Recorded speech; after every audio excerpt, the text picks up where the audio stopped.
जम्मू कश्मीर उठाइए, भारतीय जनता पार्टी वहां है, लड़ किससे रही है? PDP, national conference. दोनों ही परिवार की पार्टियां हैं। आप हरियाणा में, पंजाब में आइए, शिरोमणि अकाली दल कौन सी पार्टी है, क्या संविधान है, कैसे चलता है, किधर से चलता है, आप सब जानते हैं। आप उससे नीचे आ जाइए हरियाणा में, आईएनएलडी परिवारों की पार्टी है, भाइयों की पार्टी है, बेटों की पार्टी है, पोतों की पार्टी है। आप इधर उत्तर प्रदेश आ जाइए, बीजेपी किससे लड़ रही है? समाजवादी पार्टी से। किसकी पार्टी है? परिवार की पार्टी है। और उत्तर प्रदेश यानी 24 करोड़ का जनसंख्या का प्रदेश है, 24 करोड़। तो आप समझिए कि डेमोक्रेसी के लिए थ्रेट्स कैसे हैं। बीजेपी किससे लड़ रही है? आप आगे बढ़ जाइए, बिहार की ओर चले आइए, आरजेडी किसकी पार्टी है, कौन सी पार्टी है? भाई बहन फलाना ढमकाना, चाचा ताया सब। आप उससे आगे बढ़ जाइए, आप वेस्ट बंगाल पहुंच जाइए, दीदी भतीजा, पीसी भतीजा, बाकी छुट्टी। वहां का थॉट प्रोसेस क्या होगा, वहां महिला संरक्षण का क्या विषय आता होगा, वहां लॉ एंड ऑर्डर का क्या विषय आता होगा। जो मेरी मर्जी वही कानून, यही चलता है। आप उससे आगे आ जाइए, झारखंड पहुंच जाइए, तो बाबूजी थे, अब बुजुर्ग हो गए हैं, तो बेटे ने संभाल लिया है। अब उससे आप आ जाइए, बीजू जनता दल की बात कर लीजिए, पटनायक फैमिली ही है, वही है।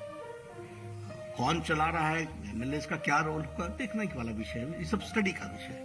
आप वाईएसआर को देख लीजिए, आंध्र प्रदेश में वाईएसआर रेड्डी थे, अब जगनमोहन रेड्डी हैं। वही कानून, वही पार्टी, वही सब कुछ, जो मेरी मर्जी।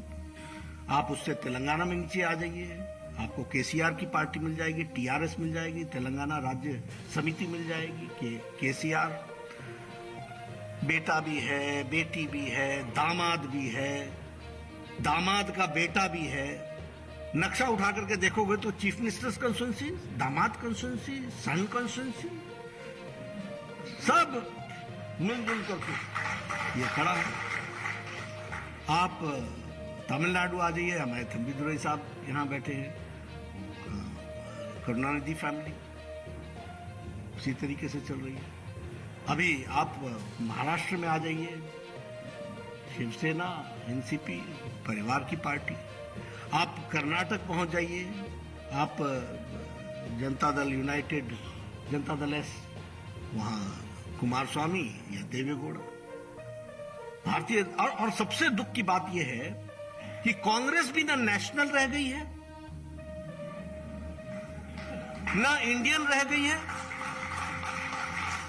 और न ही प्रजातांत्रिक रह गई। ये भी भाई बहन की पार्टी बनकर के खड़ी हो गई।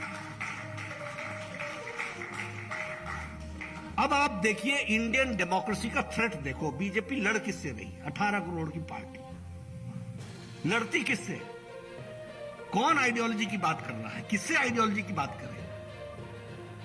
तो ये हमारा थ्रेट है, ये हमारा चैलेंज है, जिसको हमको समझना होगा, जानना होगा। इसलिए मैंने आपके सामने भारत की राजनीतिक परिस्थितियों की तस्वीर खींच करके दिखाई है कि किस तरीके से आज हम खड़े हैं और कहां पर खड़े हैं, उसको हम आपके सामने। दूसरी बात यह होती है कि इन पार्टियों का पर्पस क्या है, उद्देश्य क्या है? उद्देश्य है to seek power, to grab power. There is no ideology. कोई आइडियोलॉजी नाम की चीज नहीं है, आइडियलिज्म नहीं, आइडियोलॉजी नहीं। और इनके जो प्रोग्राम्स हैं, वो प्रोग्राम्स भी किसी लक्ष्य विहीन प्रोग्राम्स हैं। कोई लक्ष्य की ओर ले जा रहे हों, समाज को मजबूत करते हों, ऐसा नहीं है। आप इनके प्रोग्राम्स को देखिएगा, पॉपुलिज्म होगा, लेकिन वेलफेयर ऑफ द पर्सन है कि नहीं है, यह गौण हो सकता है, पॉपुलिज्म हो सकता है।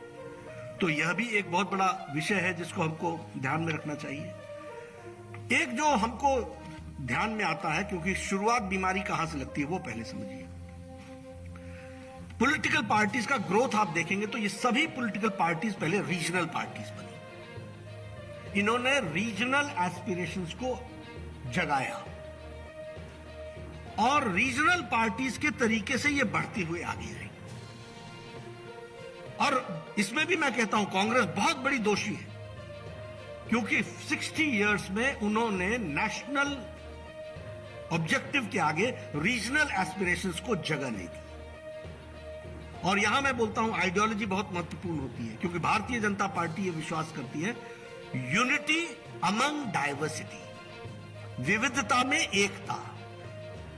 सेंट्रल स्ट्रांग होना चाहिए, लेकिन रीजनल एस्पिरेशंस की जगह होनी चाहिए, उसको समावेश करने की जगह होनी चाहिए। कांग्रेस ने नहीं किया, इसलिए ये रीजनल पार्टीज खड़ी हो गई। अब रीजनल पार्टीज का अगला थ्रेट क्या है उसको भी देखिए, कि रीजनल पार्टीज में पर्सनैलिटी कल्ट ओवरबेयरिंग हो जाता है, ओवरवेलमिंग हो जाता है। तो आप देखिएगा कि रीजनल पार्टीज ने में धीरे धीरे पर्सनैलिटीज ने पार्टी को कब्जा कर लिया, और कब्जा करने के बाद वो रीजनल पार्टीज आइडियोलॉजी किनारे रह गई, रीजनल एस्पिरेशंस किनारे रह गए, फैमिली सामने आ गई। और फिर जैसे ही वो पर्सनैलिटी आगे आई तो वह उसने एक तरीके से पार्टी पर कब्जा करते हुए आगे बढ़ने का प्रयास किया है। तो इस तरीके से रीजनल पार्टीज कन्वर्टेड इनटू घराना फैमिलीज, या जिसको आप डायनेस्टिक पार्टीज कहते हैं, उस तरीके से डेवलप होकर गई थी। एक और थ्रेट भी है कि क्योंकि इनको सत्ता में आना है ये इनके इन प्रकारेण, तो यह पोलराइजेशन करने में भी पीछे नहीं रहते। पोलराइजेशन चाहे कास्ट का करें चाहे धर्म का करें, लेकिन करते हैं। यह रीजनल पार्टी की विशेषता है। जिस जाति से नेता होता है पर्सनालिटी कैडेट में, उस जाति को वो उभारता है, और जिस धर्म के साथ जुड़ करके उसको वोट मिलता हो तो उसको भी जोड़ने का वो प्रयास करता है। तो नेशनल इंटरेस्ट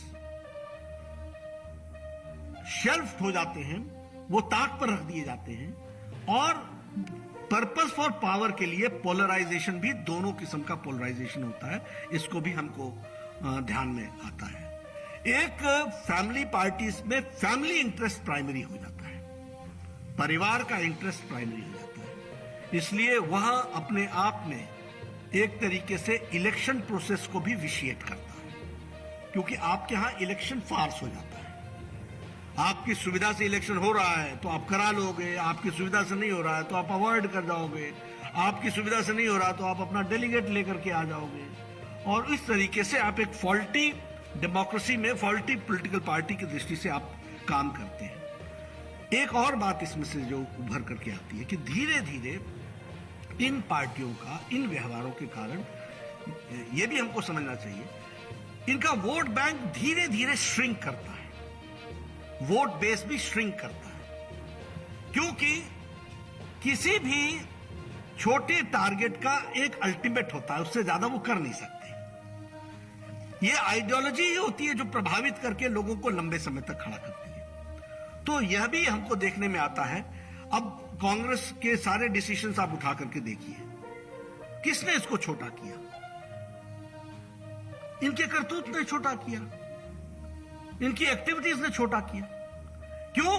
क्योंकि ऑब्जेक्टिविटी को आपने किनारे रखा, सब्जेक्टिविटी ला करके सामने खड़ा कर दिया। हम आइडियोलॉजिकल बेस्ड पार्टी है, और आइडियोलॉजी के प्रति ही लोगों की श्रद्धा होने के कारण काडर के प्रति समर्पित होने की वाली पार्टी है। तो काडर भी हम हैं, और काडर होने के कारण मास फॉलोइंग हमारी बनती है, क्योंकि उस काडर पर विश्वास करते हुए मास फॉलोइंग की तरफ हम आगे बढ़ते हैं। हमारे चैनल को लाइक, शेयर और सब्सक्राइब जरूर करें, और नई अपडेट्स के लिए बेल आइकन दबाना ना भूलें।